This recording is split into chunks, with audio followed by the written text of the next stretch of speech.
architect. The architect from X Clan, man. For those of y'all old enough to remember that, yes. or did y'all homework enough to remember that? Yes. You know what I'm saying? Yo, on the chat line, everybody who remember who X Clan is on the chat line, holla at us. Let me know. X Clan was a self-conscious and very uplifting rap group from the early '90s, man.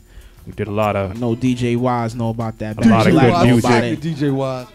Yeah, I know Barry Black knows about that right there. What up, there. DJ Wise, Barry Black. What's good, K-Dog? Everybody in the chat room. I need y'all to go find that album. I need you to go ask for that album. They got an album out right now. X Clan got an album out right now called Mainstream Outlaws. You know what I'm saying? It's hot. It's fire. Go get it. They had another one out, the Millennium Cypher. They came out like 2 years ago. But I'm gonna need them to go back a little further and pick up Exodus, man, early '90s, and you know the last you know, to the East Blackwoods. You know what I'm saying? Like exactly. Last song you heard was from Exodus. It's called ADAM. Y'all know who that is. Right. A to the D that I am, that I am. What?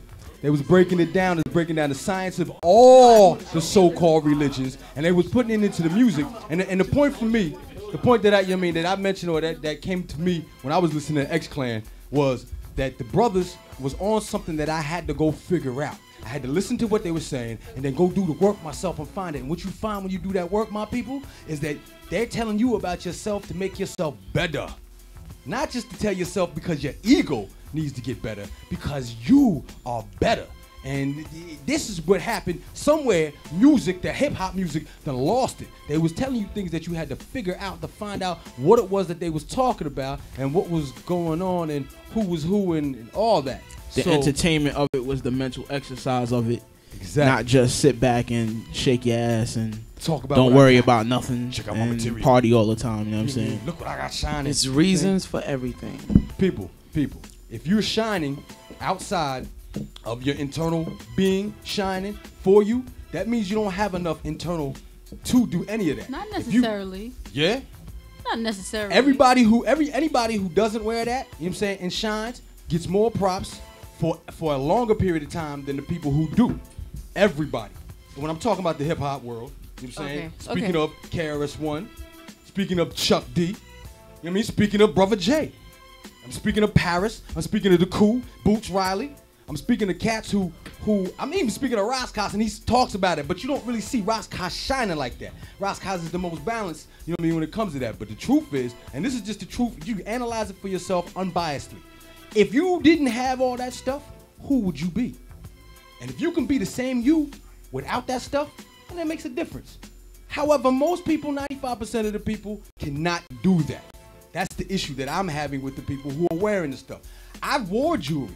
I wore silver, two-finger rings with Africa on it. I wore chains hanging down with weed leaves on it or an ankh on it or something like that. And you know, people acted a little different when they are, but I'm the same dude, and I'd be that dude without any of that. I don't need none of that.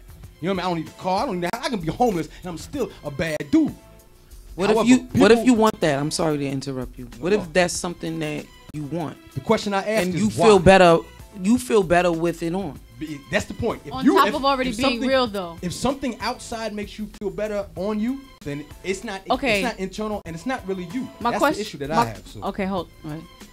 Got a phone call. Yeah. Got a phone call. Check the ROM. Check the ROM show. Hello. Hello. Hello. Hi. Yes. Hi. Who's calling? Paradise. Yes, sir. This is What's Paradise. up, Paradise? Hey, Coolin, what's going on? Hey, everything is proper and alive. We're glad you called. This is the brother Sundi out of the Great speaking. How you doing, brother? Peace. Peace. How you doing, brother? I'm doing good. What's going on? Okay. Thanks for calling up, man. We just got finished listening to I believe it was the Grand listen to Grand Verbalizer and ADAM. And ADAM. Yes. And I was in the midst of explaining how this music or when this music came out, what it had an effect on me and how it made me look for myself to give myself the shine outside of the things around me. That, you know what I mean, clothes, cars, jewelry. That wasn't the aspect of the shine. Not that we didn't, you know what I mean, in Kemet in Africa have gold and, you know what I mean, but we had other elements with it. So, brother, I'd like you just to real quick give a breakdown of who you are and where you come from and your part in the group X Clan and back in the day. Okay, you're very low. I can barely hear you, bro. Oh, can you hear me now? That's much better. Okay, I was saying that I just wanted you to give a breakdown or a build-up, whichever one you will use, of what your position was in X Clan, who X Clan was, and what your position was, and we can go from there. Okay. Well, first of all, my name is Paradise, the Grand Architect of X Clan and the Black Watch Movement. And basically, I was the producer of the group. We all did the production, but I was the chef. We were all cooks, but I was the chef.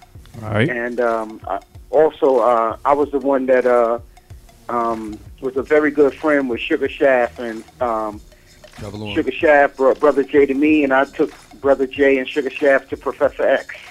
Lumumba. So, yes, you sir. know, that's how we got X Clan together. You know, we came together as a Black Watch Movement first, and Brother J and Sugar Shaft kind of like matured, paying their dues as members of the movement, as we all did. Yeah. And then we went on to make To the East Blackwoods, which now we're actually celebrating our 20-year anniversary of To the East Blackwoods this year in 2010. Bless up, Congrats. bless up, bless up. That's a whole generation you infected Word. and affected. We love you for that too. Beautiful thing. Build with us on what the Black Watch movement was. Because from my understanding, what you said was you were a Black Watch movement before you were a group. Absolutely. So- Basically, at the time when it was like a lot of turmoil in the community, you had the Howard Beach incident, and you Right. had the Yusef Hawkins incident Right. that happened in New York.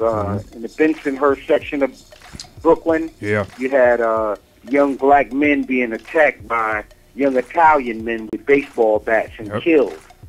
And you had young brothers being shot and killed by the police.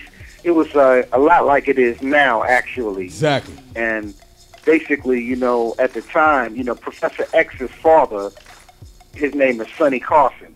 Y'all knew who Sonny Carson And, is, don't you? Yeah, the Sonny Carson from The Education of Sonny Carson. Right. The movie, that's Professor X from X Clan's dad. And at the All time, he was one of the most powerful men in New York, period, you know, on a political scene. And he was like our mentor and our teacher. And, you know, he still held together a lot of the remnants of the movement from the 60s. So basically what happened from there, you know, he created a council of elders for us. And that was the foundation of that knowledge, wisdom, and understanding that we used to found the Black Watch movement.